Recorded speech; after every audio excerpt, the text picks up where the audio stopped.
그랬는데 잘 안 들리시면 우리 박원주 형제한테 다시 문자를 주시기를 바랍니다. 최대한 제가 가까이서 말씀을 전하도록 하겠습니다. 이 사진인데요. 어제 화면 하나당 25명씩 나오니까 이제 50몇 명이 들어왔거든요. 좀 정신이 없긴 했지만 그래도 이렇게 좀 얘기하고 각각 교회 굿뉴스들을 듣다 보니까 나름 너무 이렇게 소식들을 들으면서 재밌었던 것 같아요. 저기 우리 사진에 막 저 명인이도 보이고 막 보이는데 하여튼 많은 분들이 들어와가지고 어제 즐거운 교제들을 나눴습니다. 또 어제 이렇게 몇몇 형제 자매가 거기서 나눔을 했는데요. 우리 진아 자매에 대한 진아 자매가 지금 이렇게 요즘 느끼고 있는 것들에 대한 나눔도 있었는데 사실 너무 그 하나하나가 되게 좋았던 것 같아요. 얼바인에 있는 소식도 들을 수 있고 또 몽골에 있는 형제자매들의 소식도 함께 들을 수 있어서 참 너무 재밌고 감사한 시간이었습니다. 저희도 오늘 오후에 2달 만에 처음으로 바이블톡 인도자 미팅을 온라인으로 할 계획인데요. 거기에서 또 이렇게 나왔던 이야기들을 나중에 여러분들하고 다시 나눠드리도록 하겠습니다. 오늘 여러분들과 할 이야기는 세상의 변화가 준 선물이라는 제목으로 여러분들하고 말씀을 잠깐 나누려고 합니다. 이 말씀은 저희가 요즘 이렇게 코로나 때문에 집에서 저녁에든 낮에든 애들하고 있는 시간이 좀 늘어나다 보니까 디보션을 되게 열심히 하게 된 것 같아요. 지난 한 2달 가까운 시간을 이전보다 더 디보션을 좀 많이 했었던 것 같아요. 저희 둘째가 생명이라는 주제로 이렇게 그 노아의 방주 이야기를 했는데 제가 이렇게 다시 그 창세기를 그래서 보게 됐습니다. 사실은 제가 이렇게 주호가 낸 문제를 성경에 나오는 문제를 틀렸거든요. 그래서 여러분들에게도 제가 질문을 좀 이따 드리도록 하겠습니다. 7장 12절에서 18절 같이 말씀을 좀 보도록 하겠습니다. 자, 거기 화면에도 올라와 있으니까 함께 읽어볼까요? 자, 같이 읽도록 하겠습니다. 시작. 40일 동안 밤낮 비가 쏟아져 내렸다. 그러나 바로 그날 그의 아들 셈, 함, 야벳과 노아의 아내와 세 며느리는 다 배로 들어갔고 그들과 함께 모든 짐승과 땅에 기어다니는 생물과 공중의 새들도 그 종류대로 배 안에 들어갔다. 이와 같이 여호와께서 명령하신 대로 살아있는 모든 생물이 암수 한 쌍씩 노아에게 나와 배로 들어가자 여호와께서 배의 문을 닫으셨다. 땅의 홍수가 40일 동안 계속되므로 물이 많아져 배가 땅에서 떠올랐고 물이 점점 불어나자 배가 물 위에 떠다녔다. 저희 아들 녀석이 저한테 질문한 내용은 이것입니다. 방주는 얼마 동안 물에 떠 있었을까요? 여기 있는 분들 대답해 보십시오.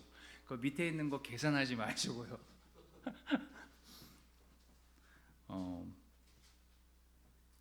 저도 거의 한 150일, 190일 정도. 근데 그게 아니더라고요. 틀렸어요.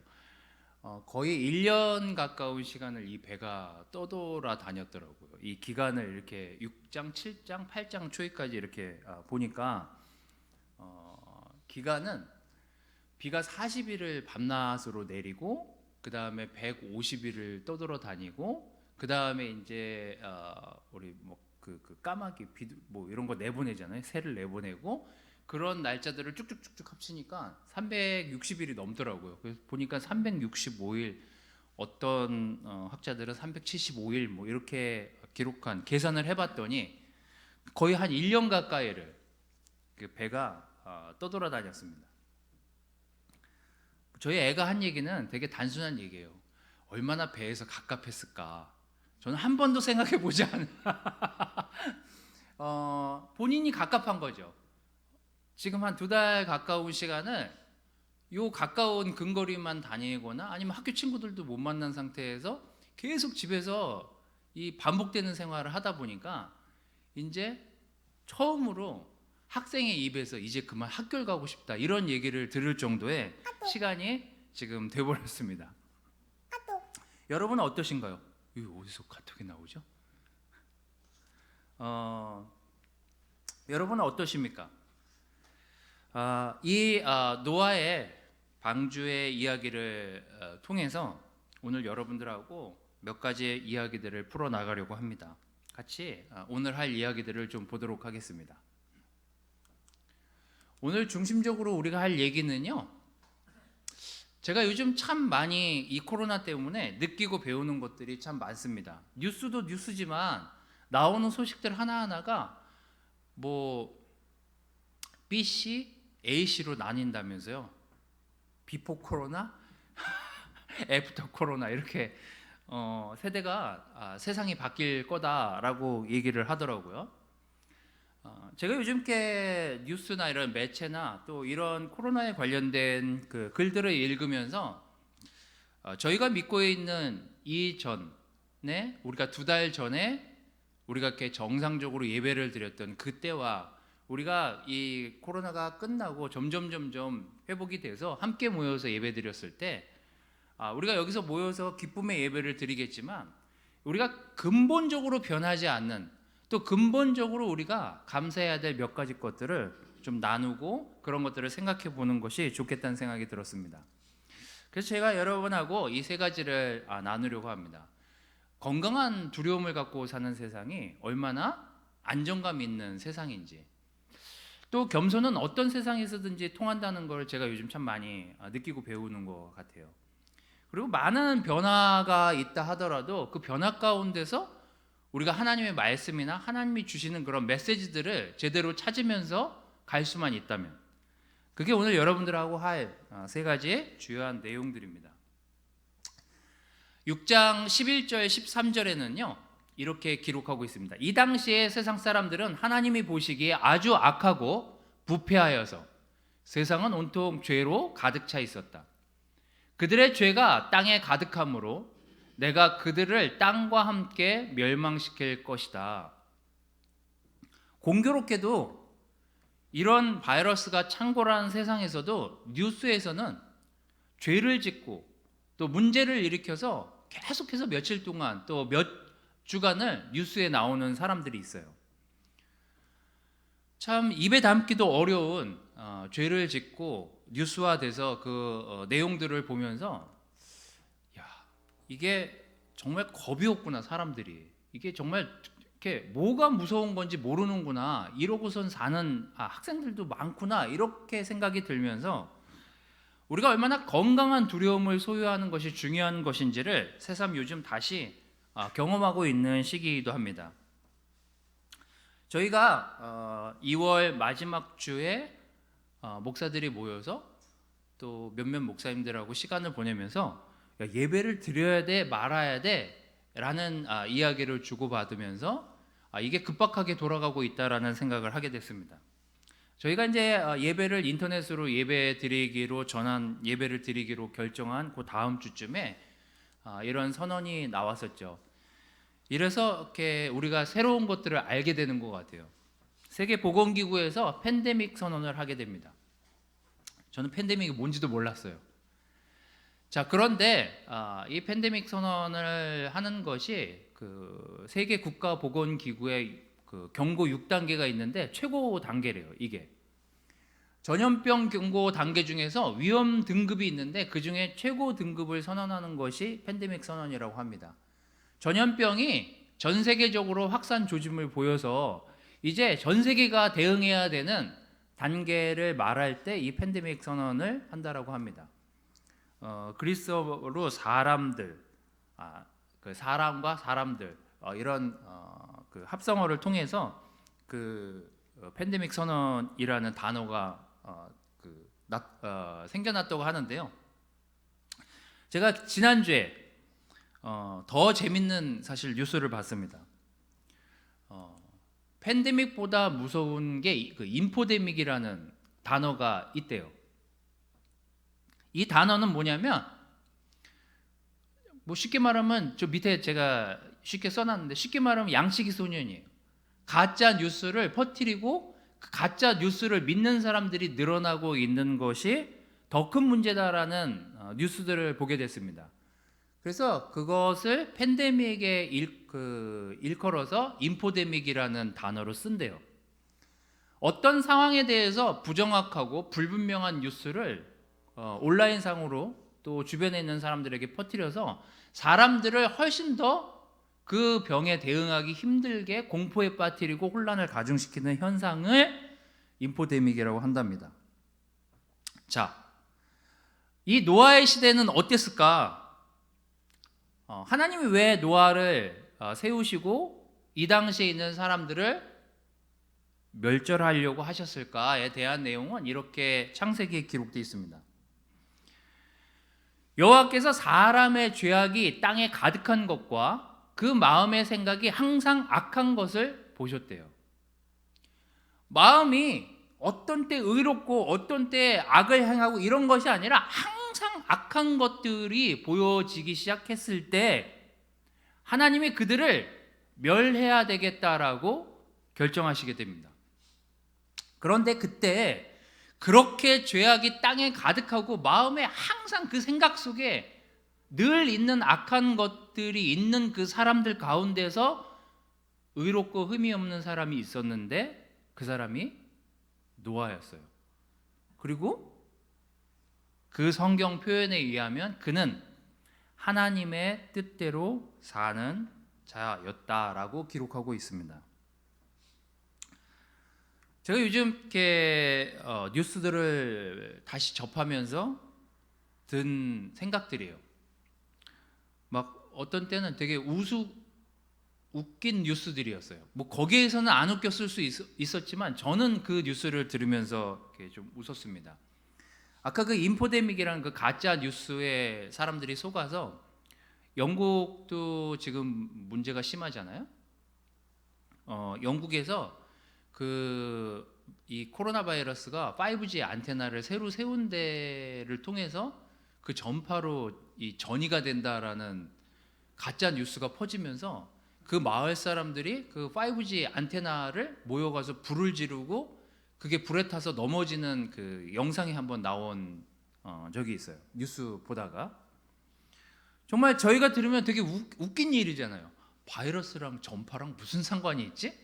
근데 그걸 믿는 사람들이 있는 거예요. 그래서 실제로 그 탑을 불 지르고 무너뜨려 가지고 막 불타오르는 걸 영상을 이렇게 누가 올렸어요.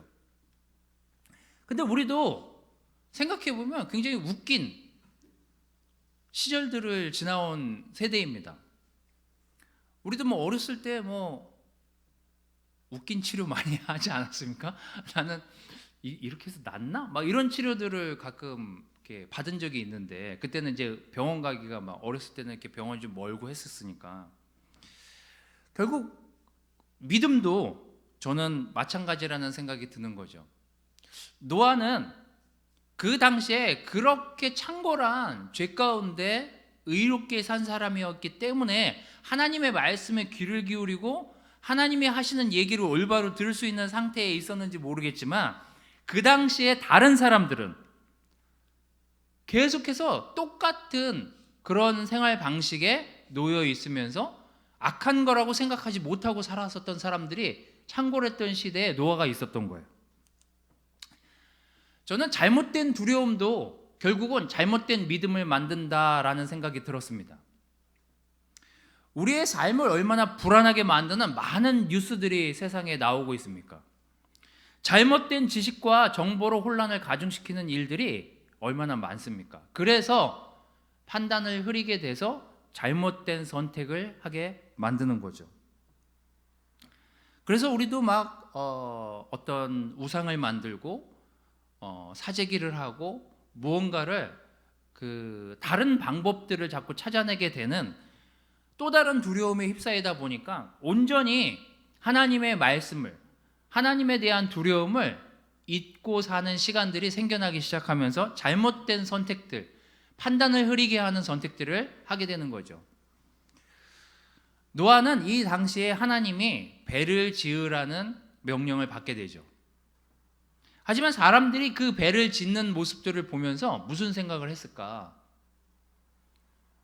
저는 이렇게 상상해 보건대 그 당시에 거기 있던 사람들 또한 가짜 뉴스, 잘못된 정보들을 서로 공유하면서 잘못된 세상 가운데 살고 있었던 사람들, 그래서 판단이 흐려진 사람들이 너무나 많아진 게 아닌가라는 생각을 해보게 됐습니다.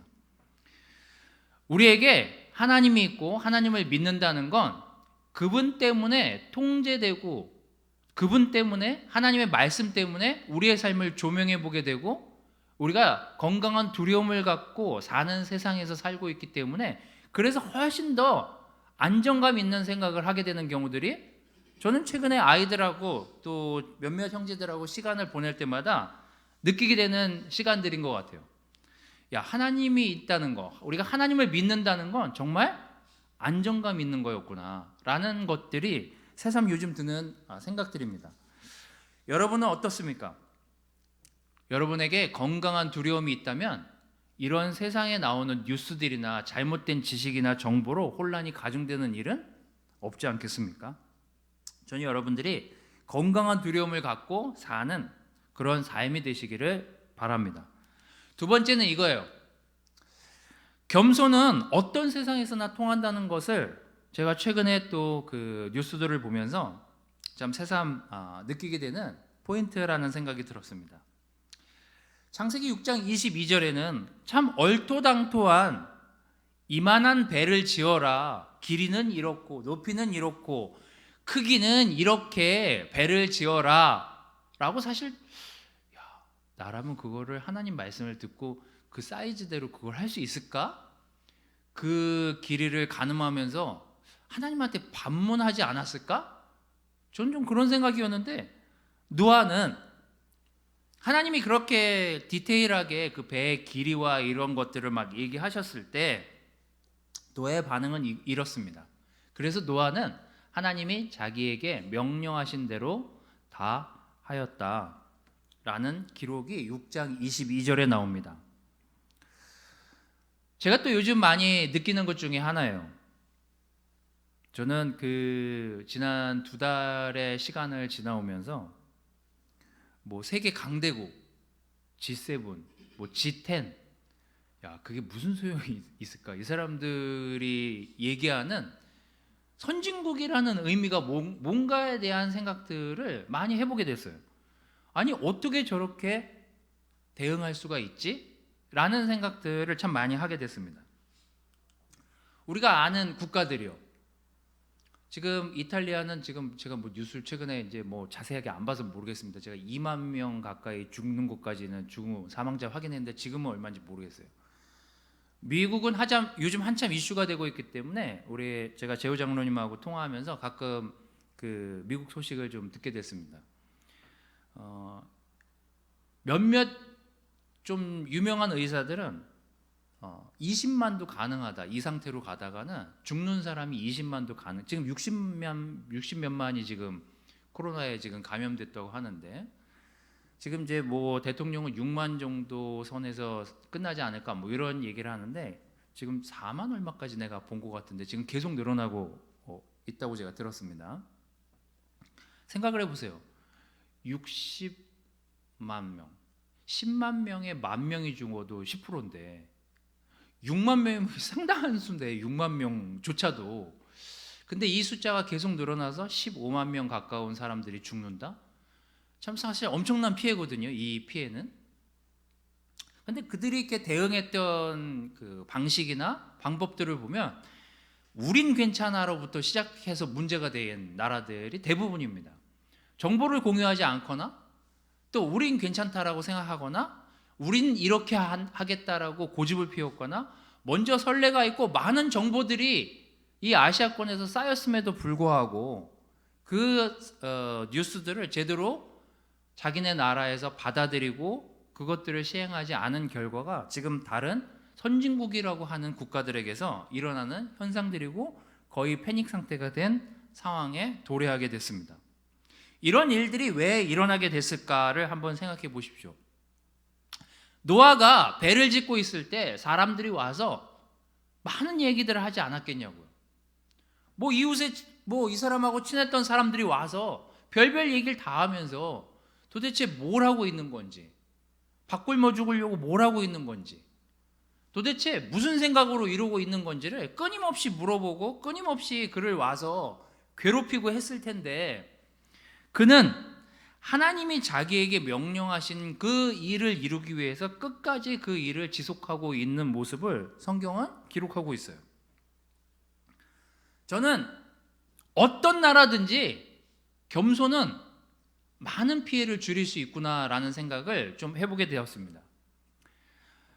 성경은요, 겸손에 대해서 수도 없이 많은 내용들이 기록되어져 있어요. 그 중에 제가 이렇게 두 구절을 적어왔습니다. 사람이 망하려면 먼저 되는 게 교만해지는 일이래요. 존경을 받을 사람은 먼저 겸손해진대요. 딱 맞는 말씀 아닙니까? 잠언 18장 12절에 나오는 말씀인데, 이 말씀 말고도 잠언에는 겸손에 대한 내용들이 굉장히 많이 나옵니다. 야고보서 1장 21절은 어떻게 기록되어 있냐면요, 그러므로 여러분은 온갖 더러운 것과 악을 버리라고요. 마음에 심겨진 하나님의 말씀을 겸손히 받아들이래요.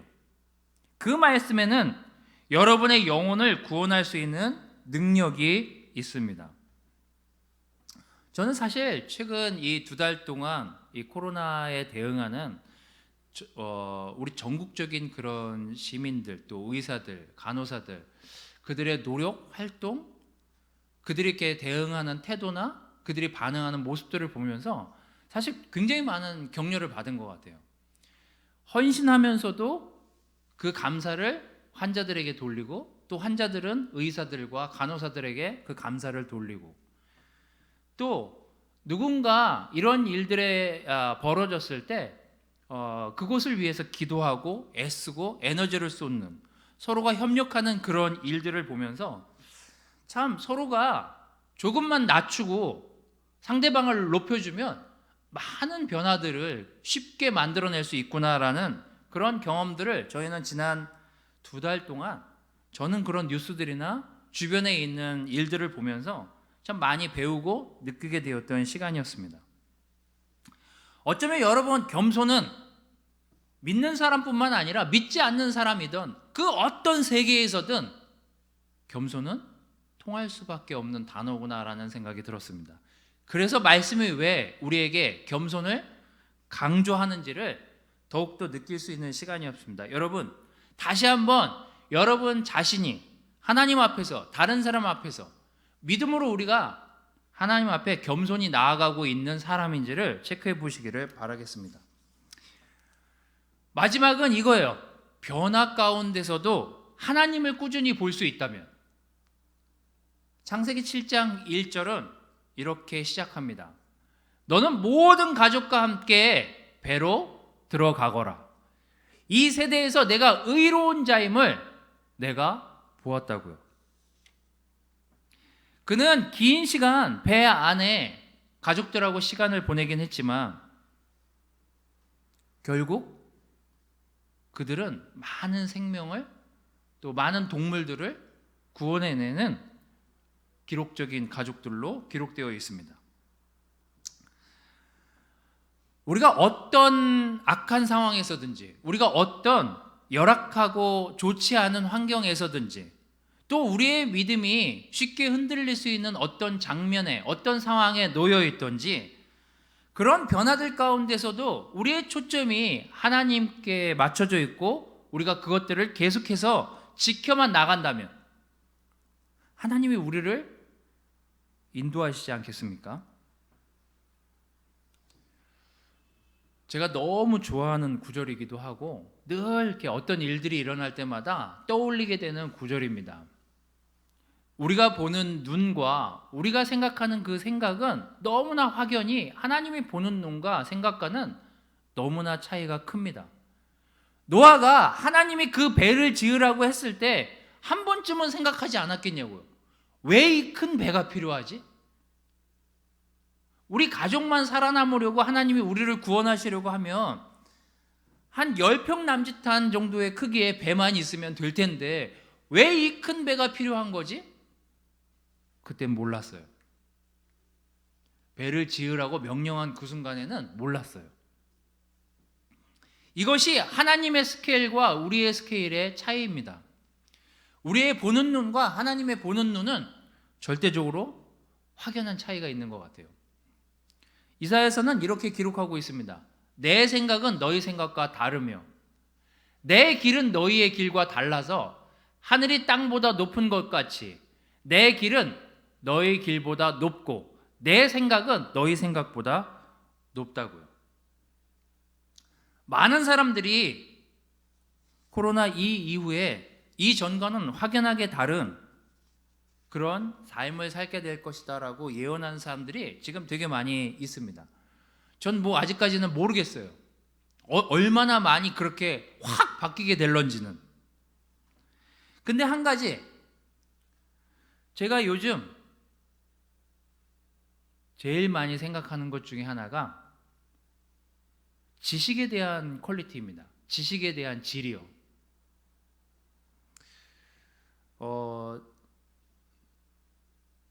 제가 이제 저희 애들이 이제 온라인 수업으로 수업을 듣다 보니까요.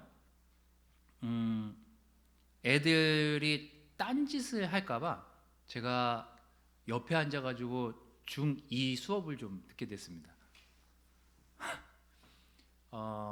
애들이 계속 딴짓을 해요. 이렇게 좀 수업이 이렇게 양방향으로 되는 게 아니라 이렇게 일방향으로 이렇게 방송이 되다 보니까 체크를 안 하는 거죠, 선생님들이. 고등학교 수업은 좀 다른 것 같은데 하여튼 중학교 수업은 그래요, 현재까지는. 그래서 제가 우연히 앉아서 수학 문제를 같이 풀고 보고 듣게 됐습니다. 근데 제가 그 수업을 듣다가 보니 선생님이 여러 명이 나오는데 여러 명 중에 진짜 잘하는 선생님이 나오는 거예요. 진짜 잘하는 선생님은 어떤 선생님이에요? 여러분들이 생각하기에 진짜 훌륭한 선생님은 어떤 선생님입니까? 잘 가르치는 선생님이잖아요. 되게 어려운 문제 같은데 이 선생님이 풀면 저렇게 쉬운 거였어? 라고 생각할 정도로 너무 쉽게 설명을 해주는 선생님이 나오는 거예요. 그래서 제가 그걸 보면서 갑자기 제 지난 과거의 선생님들이 떠올랐어요. 아, 그때 그 선생님은 좀 아니었던 것 같은데 막 제가 이 생각이 막 들기 시작했어요.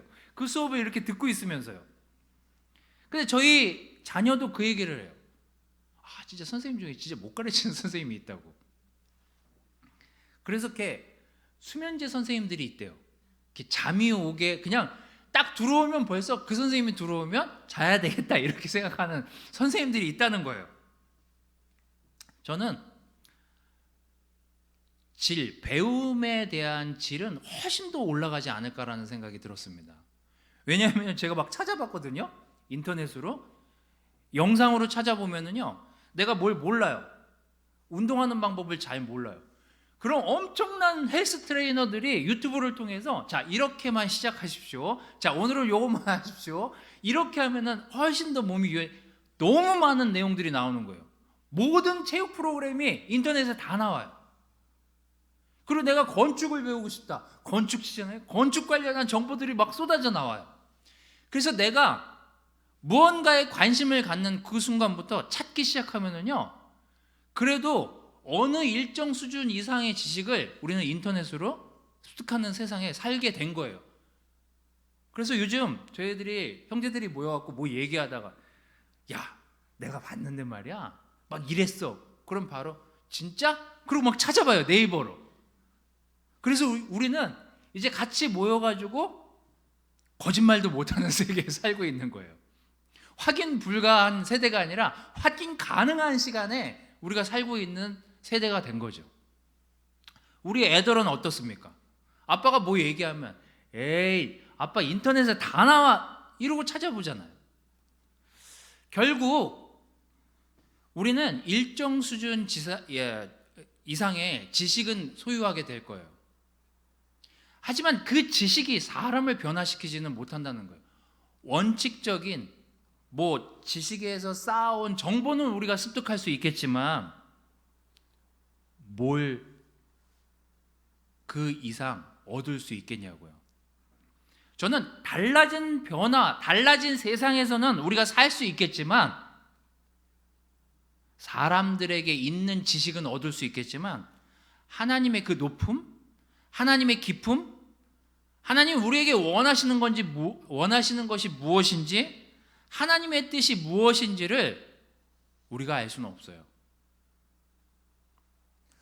저는 이 변화 가운데서 우리가 인정해야 될 거는, 내가 지식을 훨씬 더 많이 쌓을 수 있고, 많은 정보들을, 이 땅에서 인간들이 축적한 많은 정보들을 쌓을 수 있겠지만 결국은 그것도 한계에 도달할 거라는 거예요. 누가복음 21장 12절 14절을 보면서 오늘 말씀을 정리하도록 하겠습니다. 예수님이 이렇게 얘기하세요. 그러나 이 모든 일이 일어나기 전에 사람들이 너희를 잡아 괴롭히고 회당과 감옥에 넘길 것이며, 너희는 나 때문에 왕들과 총독들 앞에 끌려갈 것이나 오히려 이것이 그들에게 나를 증거하는 기회가 될 것이다. 그러므로 너희는 미리부터 변명할 말을 생각하지 않기로 결심하래요. 사실 되게 격려가 되고, 사실 저 스스로에게 되게 전율이 느껴지는 내용이었습니다. 지난주에 부활절 예배 드리면서 제가 그 부활절 관련한 내용들을 좀 보다가 제가 이렇게 머물던 구절이기도 합니다. 예수님이 내가 죽고 난 이후에 이런 변화들이 있을 거야를 생각하면서 제자들에게 한 얘기예요. 제자들이 이때 당시에 예수님이 하시는 이 이야기를 들으면서 이런 상상이나 했겠냐고요. 정말 우리도 팔려 넘어가고, 우리도 회당에서 총독들 앞에 끌려가고, 우리도 그렇게 된다고? 근데 또 그게 예수님을 증거하는 기회가 될 거라고? 그래서 변명도 생각하지 말라고? 전 계속 의문스러웠을 것 같아요. 예수님이 어떤 얘기를 막 하셨을 때 되게 의문스러웠을 것 같아요. 근데 예수님이 미리 얘기하세요. 이런 일들이 일어날 거라고요. 결국 그것이 나를 증거하는 기회가 될 거라고요. 그래서 너희는 변명할 말을 생각조차 하지 말라고요. 결심하라고요. 변명할 생각을 하지 않기로. 그리고 그 일은 차근차근 예수님이 하신 그대로 일어납니다. 여러분, 저는 코로나가 어디서 발생했는지, 이게 무슨 원인이 뭔지, 어떻게 될 건지 그걸 알고 싶은 게 아니에요. 우리가 사는 이 세상에서의 한계를 인정하면서 살면 우리가 누굴 찾아야 되는지 그 상황이 너무나 명백하다는 거예요. 세상에서 내가 활동하는 그 활동 범위에도 한계가 있지만, 우리가 생각하는 것도 한계가 있고, 우리의 마음도, 우리의 생각의 깊이도 결국은 한계가 있다는 것입니다. 우리가 보는 세상의 한계를 우리가 안다면, 우리가 오늘 무엇에 초점을 맞추고 무엇을 바라보면서 나가야 되는지를 결정할 수 있는 시간 아니겠습니까? 그래서 저는 지금 이 말 같지도 않게 벌어지는 이 두 달의 상황들이, 이 몇 달의 상황들이 돌이켜보면, 내가 하나님께 초점을 맞출 수 있는 시간이구나, 하나님만 바라보라고 주어진 나의 시간이구나 라는 생각들로 정리를 하는 시간들입니다. 시편 62편 5절 말씀을 보면서 말씀을 정리하도록 하겠습니다. 나의 영혼아, 말없이 하나님만 바라보아라. 나의 희망이 그에게서 나아온다. 요즘 많은 석학들이 권고하는 것 중에 하나가, 집에 있고 갇혀 있다 보면 평정심을 잃게 된다는 거예요. 그래서 추천하는 게 조용히 앉아서 묵상하라, 명상하라는 거예요. 여러분, 오늘 또 이런 사회적 거리 두기에 대한 이야기들이 계속해서 나오고 있는 시점에서 우리가 제일 잘할 수 있는 게 혼자서 묵상하는 거예요. 혼자서 기도하는 거예요. 혼자서 하나님을 떠올려 보는 거예요. 여러분, 말없이 하나님만 바라보십시오. 희망이 어디서 나오고, 우리의 결정이 어디서 나오고, 우리의 사라지는 두려움 두려움 없이 사는 그 믿음이 어디에서 나오는지를 볼 수 있어요. 오늘 저는 이 세 가지 내용으로 여러분들에게 말씀을 전달했습니다. 여러분, 우리는 건강한 두려움을 갖고 사는 사람들이에요. 그래서 이 땅에서 일어나는 어떤 두려움들 속에서도 우리는 건강한 두려움을 소유하면서 지속적으로 살아가기를 바랍니다. 이전에도 우리가 겸손에 대해서 수도 없이 얘기했듯이 앞으로도 겸손은 하나님이 우리에게 가르치시고 제일 중요하게 생각하시는 단어라는 생각이 들었습니다. 여러분, 늘 사람들에게 하나님 앞에서 겸손한 삶의 자세를 유지하십시오. 그리고 이 변화 가운데 앞으로 어떤 일들이 일어날지 우리는 알지 못하지만 우리의 생각과 우리의 깊이를 뛰어넘는 하나님을 보면서 이 변화 가운데 하나님과 좋은 시간을 보내고 좋은 묵상을 통해서 좋은 말씀이 여러분 마음에 자리매김하는 그런 놀라운 시간들이 이 시간들이 되기를 바라면서 말씀을 마치도록 하겠습니다.